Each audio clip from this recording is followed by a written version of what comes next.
Inside the assembly hall, there was one boy who was unsure of what to do, and that was Peter. He had been there the whole time from the very beginning, but chose to hide in the crowd so he wouldn't get picked. When he saw Quinn come to the stage to try to help Vorden, he felt even more guilty. Why? Because the whole reason Vorden was tied up on the slab in the first place was because of him. The other day when the second years came to see Peter, they had come with a proposal. Help them get Vorden to come to the assembly hall, and he would be protected by the second year. Of course, Peter felt like he had no choice. If he refused the second years there and then, they would have tortured him until he agreed anyway. So what was the use of fighting back if the end result was the same?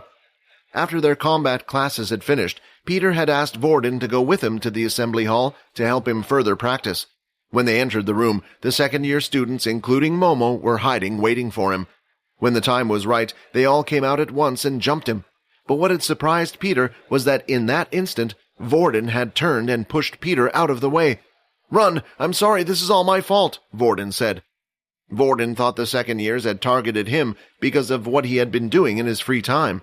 He had been fighting the second-year students when they were all on their own, trying to weaken Momo's gang one by one. Not knowing what to do, Peter ran out of the room, only later to return with everyone else. Then when he saw Quinn, someone who was just as weak as him, stand up to the second years, Peter felt a pain in his heart so strong. He had betrayed them. But Peter was going to make things right. While no one was looking and everyone's attention was focused on the fights around them, Peter had managed to leave the assembly hall. Meanwhile, at the center of the assembly hall, Erin and Layla were busy confronting the two level 4 students. The first years had spread out, making sure not to get hurt in the crossfire, but at the same time doing nothing to help.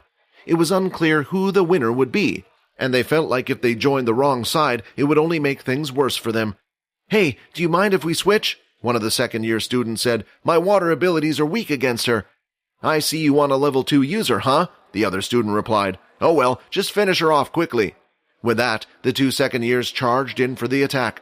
The water ability user went after Layla, while the earth user went after Erin. As the earth user got closer, he stomped the ground, and a spiked earth mound followed, heading right for Erin. But Erin remained calm. As the spike came towards her, she slashed her sword, and with a single strike, cut the spike in half, causing it to fall to the ground. "What the? That beast weapon!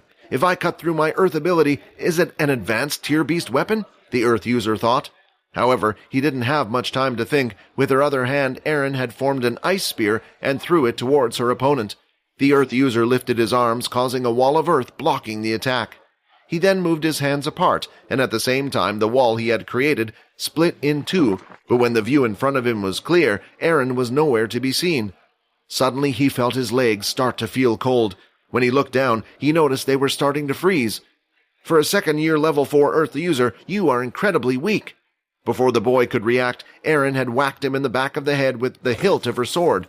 Then, as he fell to the ground, she froze his arms and limbs in place, making sure he would stay on the ground. "How did she win so easily?" the first-year students watching said. "Yeah, shouldn't a match between a level 4 and 5 user be closer than that? And he was a second-year student. Maybe they aren't as strong as we thought." Usually, a fight with a level 4 and 5 users would be a lot closer, especially considering the other student was a second year. But there was a major difference between the two fighters, and that was something called fighting IQ. No matter how strong someone's ability was or how powerful a punch they packed, you needed to know how to use your abilities and when. This could be improved with experience, or some people were just naturally gifted. For Erin, she had always fallen into the gifted category. Although Erin had finished her match quickly, the same couldn't be said for Layla. Her attacks were basically useless. As an archer, her skills were best used when surprising her opponent and when there was a distance between the two. Here, she had neither of them. Every attack of hers was met with a wall of water that would stop her arrows in their tracks, and finally when she was tired. The second-year student threw out his fist, and a ball of water came out towards her. It hit her dead in the stomach and sent her flying back towards the front of the hall near Vorden. The water user started running after her, planning to finish her. Layla, seeing this, struggled but was too hurt to get up. "Hey you, free me, I can deal with him." "What?" Layla said as she looked up, noticing that it was Vorden who was speaking to her. "Come on, hurry, we don't have much time. Touch my leg." Layla hesitated for a moment. She still had remembered what had happened when the two of them were in the room. She still had an odd feeling in her gut, telling her Vorden was a bad person, but right now it was the only person she could rely on. She crawled over to Vorden's side and touched his leg as he had asked. Then the shackles tied around Vorden's arms and legs started shaking. "Come on, help me, you bitch!" Vorden shouted at her. Vorden was using Layla's telekinesis ability, but it was weak. It wasn't strong enough to break from the shackles. Layla then lifted her hand, and with the two of them working together, the shackles were finally removed, and Vorden was free. He started to rotate his wrist, as if he was getting used to his body. He shook his limbs out and started to jump up and down. "Finally, I get to come out. It's been a long time." As the water user continued to run forward now that Vorden was free, he was more cautious. The last time they had fought with him in the assembly hall, they remembered Vorden having earth powers. At the time, the last person he had touched was Peter. Vorden then started to laugh hysterically and charged towards the water user. It was an unexpected move. The water user panicked and threw out 2 lines of water blades. These were just as sharp as an attack from a regular blade, but could be thrown out.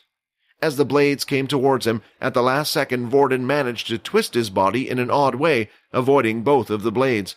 He then lifted one of the black balls from the ground, using his telekinesis, and threw it out. However, the attack was easy for the water user to block, forming a water wall stopping the ball, but then, crack! Something was felt on the back of his leg, and at the same time a crunching sound was heard. The boy immediately fell to one knee. As he looked at Vorden in front of him, he could only see Vorden with his hands held out. Then another striking pain was felt through his body, this time on his other ankle. Without realizing it, Vorden had attacked him from behind, pulling the other black balls towards him. The water user was too focused on the attack in front. He never thought about an attack from behind. Also, it had come as a surprise to him that Vorden was not an earth user as he thought.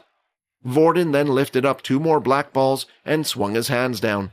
At the same time, the balls came rushing down at a crazy speed, hitting the student in the forearms, breaking them at the same time.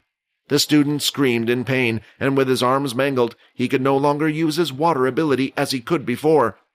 "Finally, I, Rayton, have returned."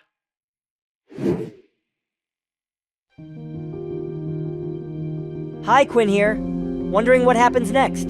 If you want to jump the queue and unleash all episodes, click on the link here and install the Pocket FM app.